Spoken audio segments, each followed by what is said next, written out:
सभी सनातनी और राष्ट्रवादी भाइयों को जय श्री राम। दोस्तों, आज हम बात करेंगे पाकिस्तान के बारे में। पाकिस्तान के अंदर में अज्ञात वीरों ने फिर से काम शुरू हो चुका है दोस्तों उनका, और कल माना जा रहा है कि 8:30 बजे लगभग तकरीबन वहां से हाफिज सईद, आपको पता है 26/11 का जो मास्टरमाइंड दोस्तों आतंकवादी है, खूंखार मोस्ट वांटेड आतंकवादी है भारत का भी और विश्व में कई ऐसे देश है जो टॉप 5 आतंकवादियों की लिस्ट में हाफिज सईद को रखते हैं।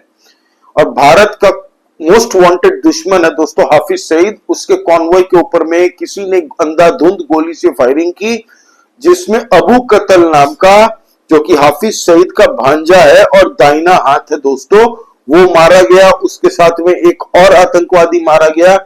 और दोस्तों पाकिस्तान के अंदर से कुछ सोर्सेज ये भी बता रहे हैं कि हाफिज सईद के भी बहुत जबरदस्त तरीके से गोलियां लगी है और वो अभी जिंदगी और मौत के बीच में जूझ रहा है। हालांकि दोस्तों कुछ रिपोर्ट्स जो पाकिस्तान के अंदर से आ रही है वो ये कह रहे हैं कि निकल लिया है हाफिज सईद। हालांकि इसकी पुष्टि पूरी तरह से अभी हुई नहीं है, लेकिन पुष्टि कभी पाकिस्तान खुद करेगा भी नहीं। अगर हाफिज सईद सच में निकल लिया है, फिर भी पाकिस्तान कभी भी नहीं ये एक्सेप्ट करेगा कि हाफिज सईद मर चुका है, कभी नहीं बोलेगा। क्यों? क्योंकि ये जितने भी आतंकवादी संगठन है दोस्तों, ये सब डिसबर्स होना चाहे स्टार्ट कर देंगे और अंदर ही अंदर ये लोग आपसी बंदूक तान देंगे। इसीलिए फॉर द टाइम बिंग इनको हाफिज सईद को जिंदा ये पाकिस्तानी रखेंगे ही। अब बात करते हैं दोस्तों ये कैसे हुआ। तो हाफिज सईद और उनके जो भतीजे जो दाहिना हाथ है, ये दोस्तों जो अबू कतल जो मारा गया है उसके भतीजा, वो भाई साहब जमातुल दावा का कमांडर चीफ है।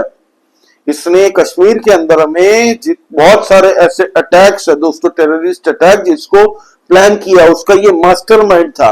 2023 में आपको पता है रजौरी में जो आतंकवादी घटना घटी थी जिसमें कई इनोसेंट लोग की मौत हुई थी, उसमें ये भाई साहब मास्टरमाइंड थे। तो इसको वहीं पे ठोक दिया।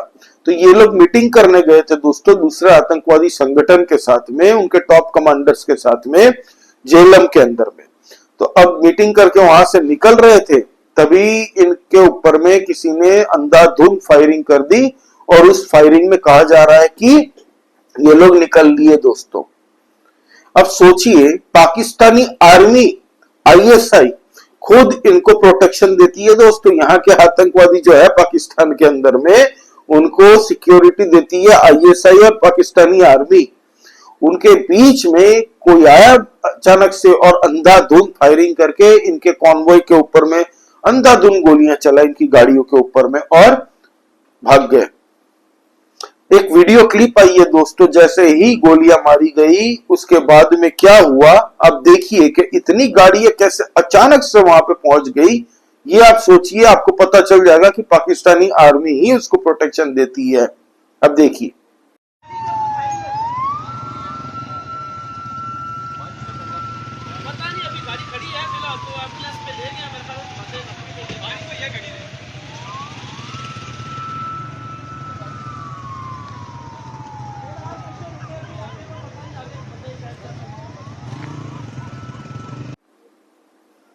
देखा। अब इसके बाद में पूरे पाकिस्तान की जितनी भी मीडिया है दोस्तों, पूरी तरह से वो लोग मातम छाया हुआ और भारत को गालियां निकाल रहे हैं एक तरीके से कि ये इंडिया ने की करवाया है, इंडिया हमारे लोगों को मरवा रहा है। ऐसे पाकिस्तानी रो रहे हो जैसे मानो नासा का कोई साइंटिस्ट गुजर गया हो, किसी ने मार दिया हो। भाई आतंकवादी था, तुम लोगों को इतना दुख हो रहा है, पूरे वर्ल्ड की मीडिया देख रही है तुम लोगों को कि एक आतंकवादी जो मारा गया अबू कतल जैसा 2 टके का, और हाफिज सईद वो भी निकल लिया है मोस्ट लाइकली। अभी तक कोई कंफर्मेशन नहीं है ये, लेकिन सीरियस हालत में हॉस्पिटलाइज्ड है वो।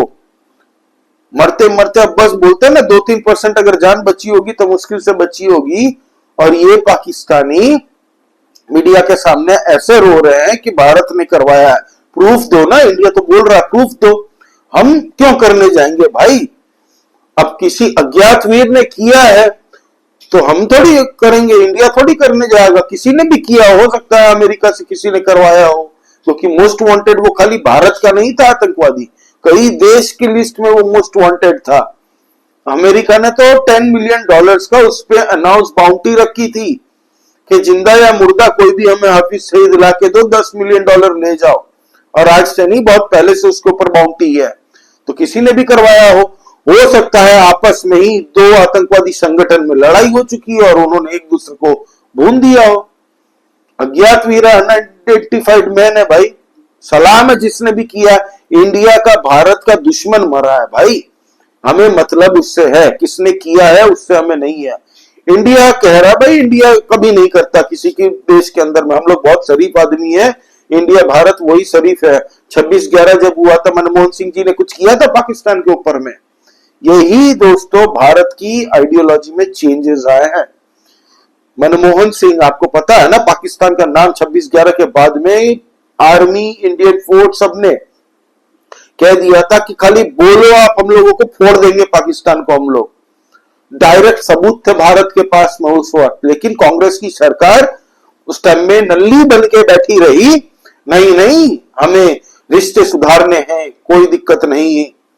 सोचिए, पाकिस्तान ने हमला किया था 26/11 का, उसके बाद में हमारे मनमोहन सिंह चले गए ओबामा के पास में, ओबामा बचा लो हमें।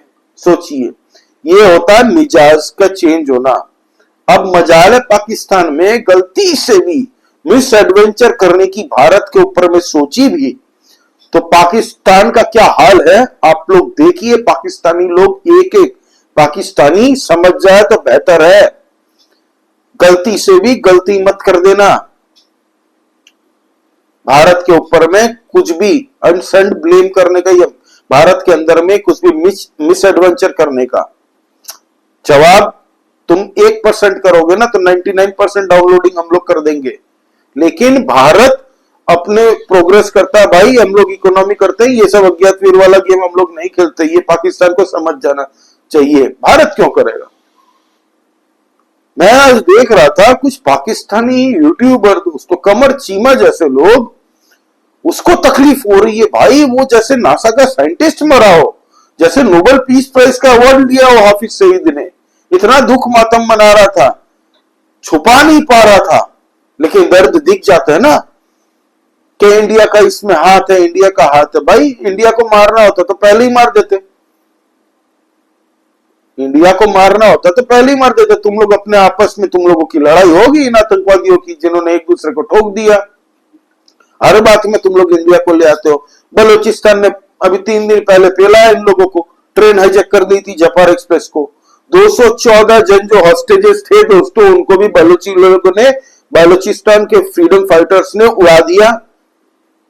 214 लोगों ने, वो जो कॉफिन से आपको दिख रही थी ना रेलवे स्टेशन पे, वो जो संदूक है लाश ले जाने के लिए, कोई भी पाकिस्तानी आर्मी का लोग अभी बलूचिस्तान की तरफ जाना नहीं चाह रहे हैं। वो लोग बोल रहे हैं नौकरी से हमें निकाल दो, हमें नहीं जाना। 20-25 हजार पाकिस्तानी करेंसी के लिए हम अपनी जान जोखिम नहीं डालेंगे। वो लोग नहीं जा रहे हैं। आज एक नया कारनामा कर दिया बलूचिस्तान फ्रीडम आर्मी ने, BLA बलूचिस्तान लिबरेशन जो आर्मी है दोस्तों, उन्होंने एक नया कांड कर दिया।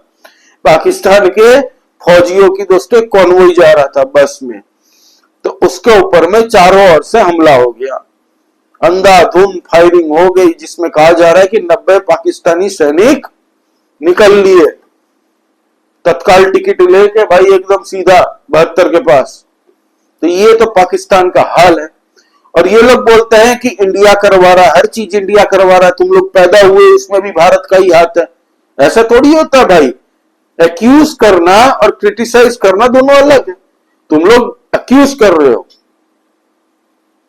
प्रूफ करो ना, कोई सबूत दो ना। सबूत है नहीं तुम लोगों के पास में, खाली बोल बच्चन पेलने हैं तुम लोगों को न्यूज चैनल में बैठ के वहां पे, फिर यूट्यूब में तो खैर डायरेक्ट इंडिया की बुराई कर नहीं पाओगे तुम लोगों के लोग, कर नहीं पाएंगे, क्योंकि इंडियन व्यूअरशिप से पैसे भी तो कमाने हैं। रमजान का महीना पाकिस्तान के लिए बहुत बुरा गया है दोस्तों, याद रखिएगा। पाकिस्तान के लिए अच्छा टाइम नहीं जा रहा है। और आप देखिएगा अब कुछ ही दिन के बाद में आपको दिख जाएगा बलूचिस्तान के अंदर में जिस तरीके का भी सीन चल रहा है, बलूचिस्तान तैयार है अलग होने के लिए, कैपेबल है। अफगानिस्तान अब पूरी कंट्रोल में है ना तालिबान के, फ्री करवा लिया ना, अभी अमेरिकन आर्मी वहां से चली गई, उसके बाद में संभाल रही है ना, बलोचीज भी रेडी है। अब दोस्तों मेन बात करते हैं, ये पाकिस्तानी जो 90 सैनिक जब जा रहे थे, इनके ऊपर में अंधाधुंध फायरिंग हुई, इनके ऊपर में प्रोजेक्टाइल लॉन्चर से लॉन्च किया गया। आप देख सकते हैं, मेरे पास वीडियो है दोस्तों, उन्होंने जब भी लॉन्च किया थोड़ी देर पहले, बलूचिस्तान लिबरेशन आर्मी ने पूरा ये जो हमला किया था, 90 जन को उड़ाया है, उसकी पूरा बकायदा वीडियो उन्होंने पोस्ट किया। मेरे पास वीडियो है, लेकिन मैं यहाँ पे पोस्ट नहीं कर सकता दोस्तों, क्योंकि उस वीडियो में जो ब्लास्ट हो रहा है वो सब है इसमें, गोलीबारी ये सब, तो इसीलिए मैं पोस्ट नहीं कर रहा, आप खाली तस्वीर देख लीजिए। तो अब बलूचिस्तान का जो रवैया दिख रहा है दोस्तों, अब पाकिस्तान पूरा ठेला में है कि पाकिस्तान बलूचिस्तान को संभाले। खैबर पख्तूनख्वा में जो कल हुआ, वहां भी अटैक हो गए भाई, 12 या 13 सैनिक कल पाकिस्तानी के खैबर पख्तूनख्वा में टहलने गए थे, मुआयना करने, तो उनको भी निकाल के गायब कर दिया। अभी टीटीपी तो शांत बैठी है, जब बलूचिस्तान थोड़ा ठंडा होगा फिर टीटीपी चालू होगी। कहां कहां पाकिस्तान संभालेगा, और पाकिस्तान के अंदर में भी ये गेम चल रहा है, कोई अज्ञात वीर आ रहा, भाई हमें क्या पता कौन अज्ञात वीर है? भारत के दुश्मनों को मार रहा है, हम इससे खुश है, हर एक भारतवासी गर्व महसूस करता और खुश है। जिसने भी किया अज्ञात वीर को धन्यवाद भाई। भारत के दुश्मन चाहे वो कनाडा में बैठे हो, वर्ल्ड के किसी भी कोने में बैठे हो, कहीं भी बैठे हो, जो भारत के खिलाफ बोलेगा वो आज नहीं तो कल लपेटे में उसको जवाब तो हिसाब तो उसको देना ही पड़ेगा। अब किसने किया है हमें क्या पता भाई, इंडिया नहीं करता ये सब, हम लोग शांति प्रिय देश है गांधी जी के, है ना। तो यही हाल है दोस्तों, ये जो अबू कतल उड़ा है, इसके साथ साथ एक और आतंकवादी गया था, और साथ ही साथ में इसके जो हाफिज सईद चचा थे, मामू जान, ये मामू जान को भी इतनी गोलियां मारी है, इतनी गोलियां मारी है कि अभी भाई साहब बोल रहे हैं कि आईसीयू में हॉस्पिटलाइज्ड हो चुके हैं। मुझे नहीं लगता, मुझे लग रहा भाई साहब भी निकल लिए है तत्काल सेवा में। हो सकता है इनकी टिकट काटी तो डिस्काउंट मिल जाए, ऊपर में जन्नत का कॉर्नर प्लॉट मिलेगा इन लोगों को, है ना। तो ये हाल है दोस्तों। आपका इस बारे में क्या कहना दोस्तों, प्लीज आप कमेंट करके बताइए, आपको क्या लग रहा है। ये जो कमर चीमा ये सब इंडिया को ब्लेम करते हैं, क्या इंडिया का इसमें कुछ रोल है? ये तो आपसी लड़ाई में लड़े हैं ना भाई, तो समझे अपना गेम पाकिस्तानी। तो आपको क्या लगता है दोस्तों, प्लीज कमेंट करके बताइए, लाइक कीजिए इस वीडियो को, प्लीज सब्सक्राइब दिस चैनल दोस्तों, नया चैनल है। हम लोग internal politics plus external politics जो इंडिया रिलेटेड होती है उसको लेकर प्रोग्राम करते हैं। तो जय श्री राम सभी सनातनी और राष्ट्रवादी भाइयों को, जय हिंद, वंदे मातरम।